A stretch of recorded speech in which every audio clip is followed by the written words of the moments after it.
Well, I've been involved with intense negotiations since Friday, and working with Chairman Smithy, who's been working with the Senate conferees, and I mean, I think we're done. We've already passed the conference report around to the House members. We have the signature of all 5 on our side, and my understanding is that we have it worked out with the Senate. I would have to say we're probably 90–95% sure that's done. You never know at the last minute something's going to pop up, but I feel pretty confident we've got that deal done. You know, it's a very contentious issue, and there's some, good points on both sides. But this was an issue of trying to come up with a plan that people can live with, that works, but also keeps the claims expense in line.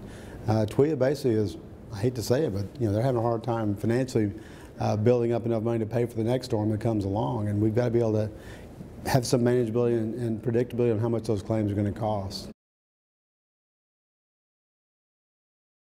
They'll have a much better process. Part of the problem with the slab claims where there's nothing left, and so the question was it wind versus water. We're going to have an expert panel that's designated before each storm season. They'll make those determinations, so you don't have the plaintiffs' attorneys bring in their experts and the Texas Windstorm Association bring in their experts. They spend time in court. Those settlements took over 2 years before. Obviously, having that panel will speed up that process. Should be done within months, not years. And we have a number of processes where people get their claims taken care of in an informal process. With TWIA, we have an ombudsman program to help them through the process.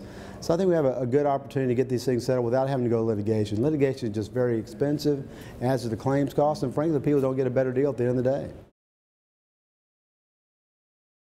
Now, the work on TWIA is not finished. This will get us into getting ready for this next storm season that we're already in, and being prepared for that. But as far as just overall how do we fund TWIA and the overall operation, there's going to be a lot of work on that during the interim.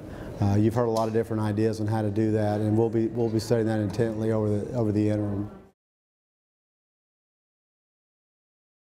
I think it's been negotiated and worked out to a good compromise. No bill that comes out of here is perfect. Everybody's going to be a little unhappy with parts of it, but I think it's a good bill at the end of the day.